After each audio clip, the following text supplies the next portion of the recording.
Hey guys, Zane from the Infinite Jukebox here with another album review, and today I wanted to talk about the new Phoxjaw record, Not Very Nice Cream. In the realm of contemporary post-hardcore, very few bands have shown as much promise over the course of the past few years as Phoxjaw have. Originating in Bristol within the UK in 2016, Foxjaw's first full-length studio album in 2020, Royal Swan, immediately set them apart from the vast majority of their peers as a band very much willing to experiment with a variety of sounds, seemingly with no fear of failure, and more impressive than that, no real concept of failure. That record is wickedly consistent, as is virtually everything else that the band have put out to this point. And while their discography is not massive, meaning that that's not really a huge achievement in terms of consistency, it's nonetheless something to take note of in regards to the role that Phoxjaw play in modern post-hardcore.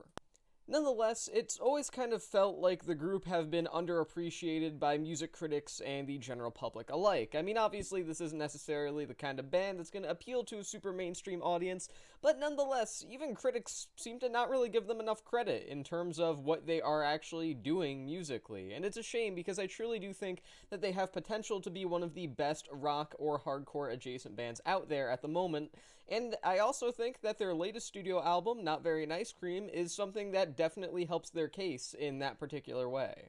I mean, really, this record is not only evidence that Phoxjaw are just a fantastic band that deserve more love, but it's also evidence that they may very well be slowly building up a sort of legacy that could mark them as being one of the best modern-day rock bands that's still active and touring today. And considering there is a huge amount of amazing heavy music out there at the moment, that's a pretty huge feat.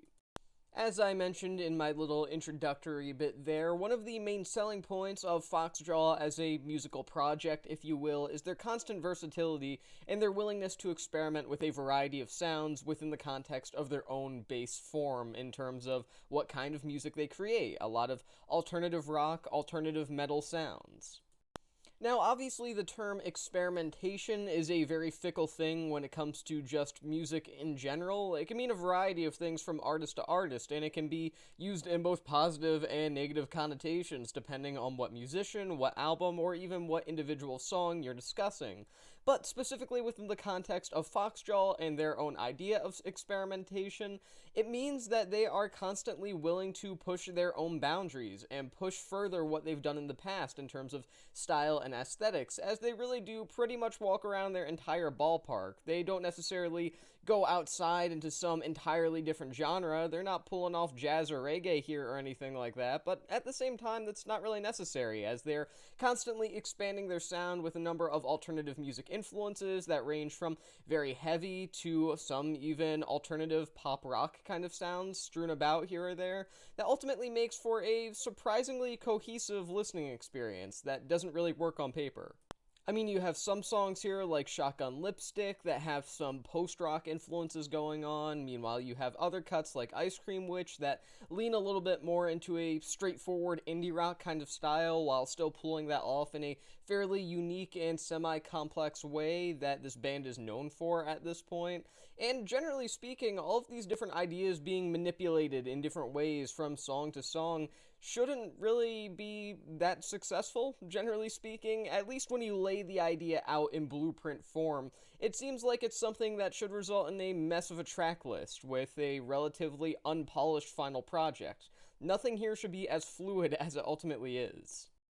However, Not Very Nice Cream manages to pull through as a pretty singular listening experience. Sure, you can cherry pick songs here or there and not really have them be missed without the context of the album to back them up, but at the same time, if you are like me and personally prefer to listen to albums from front to back before anything else, then you can do that here too, and you'll get most likely the same exact experience.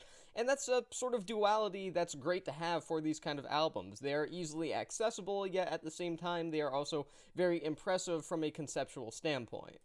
The point that I'm trying to make basically is just that Phoxjaw managed to pretty much put a bow on every single genre that they experiment with here, ranging from their heaviest moments and their most hardcore moments to some of their more laid back, chilled out indie rock kind of moments. All of them work out well, all of them work in the context of the track list, they don't really combat each other too terribly much, and that's something that comes as quite a shock to me personally, and generally speaking, it just all works out for the best.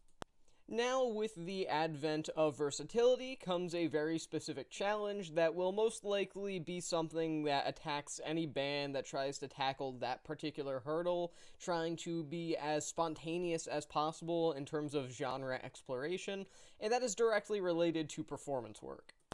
Taking a number of different genres and subgenres and putting them all together into a singular piece of work and performing all of those different styles together is something that is no small feat, really. It's no surprise that some musicians just frankly can't pull it off. It is incredibly difficult to experiment as a musician with a number of different sounds while still staying rooted in your initial passion for the project. You're constantly switching things up while trying to still stick to a certain tone, a certain vibe, or a certain genre, bass genre, if you will.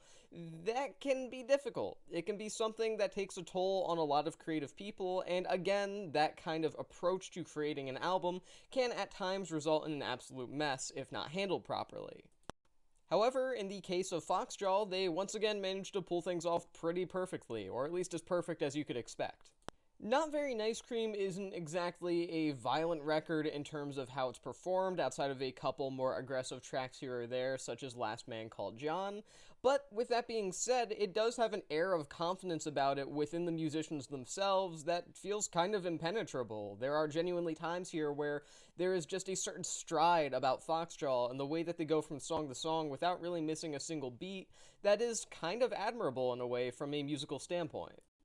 Frontman Danny Garland is in part responsible for this, as he has this sort of semi-baritone voice that really does help lead the charge of Phoxjaw's sound. He beautifully suits the style of music that they go for, and at the same time, he doesn't lack character either. He obviously isn't some sort of deep romanticist kind of figure in the way that someone like, say, Peter Steele of Type O Negative would be, but nonetheless, he has a powerful, bellowing voice that still has enough range and personality to really stand out from a number of other musicians, fronting a number of other punk or hardcore or metal related bands that do very similar vocal techniques. While the entire band is extraordinarily talented, Garland's work as the vocalist of the group, the primary vocalist, as well as bassist, might I add, is ultimately what helps give the band a huge amount of their charisma and standout power. With that being said, there is some equally strong instrumentation to be found throughout this entire record as well. Josh Gallup and Alexander Scher bring some strong guitar work to the table, with their riff work especially standing out a few times throughout the record, while Kieran Gallup manages to pull off some incredibly strong drumming on songs like Serpents Drip from the Skies. Really, I think that they all managed to kind of come together and mesh together in a way that obviously shows that they have this beautiful chemistry that ultimately makes an album that feels very natural. Now, despite all the praise that I'm giving them as instrumentalists right now, I would never call them virtuosic or anything like that.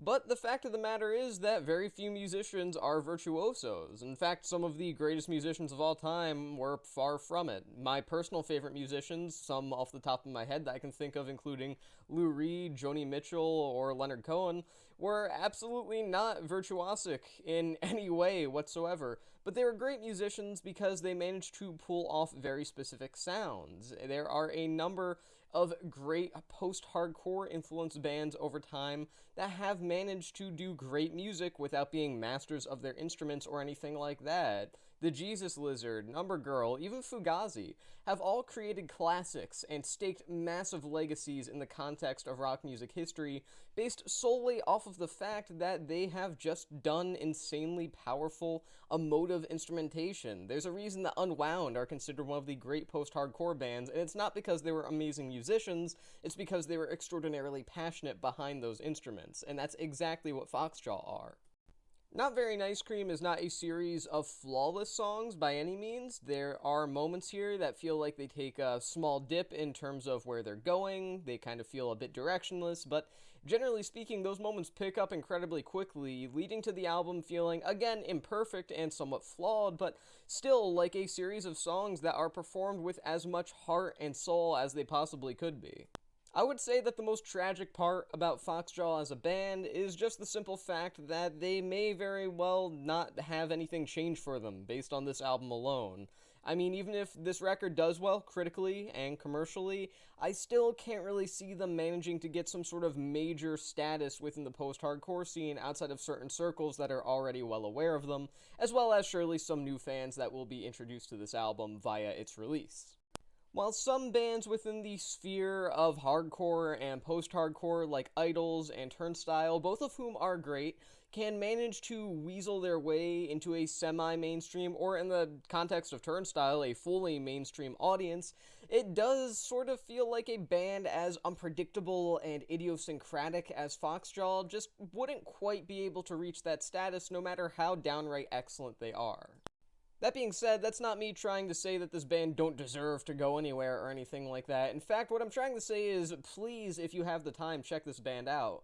This is not one of my favorite albums of the year or anything like that so far, but it's a fantastic record, and they are a pretty great band overall, and at that, great representatives of modern post-hardcore and experimental rock. I digress. A lack of international regard is not something that can possibly stop Phoxjaw from putting out what may very well end up being one of the standout rock albums of 2023 by the year's end. I'm going to give this record 4 stars out of 5. And with that being said, that is the end of this album review. I've been Zane from the Infinite Jukebox. Thank you for watching, and I'll see you guys in the next one.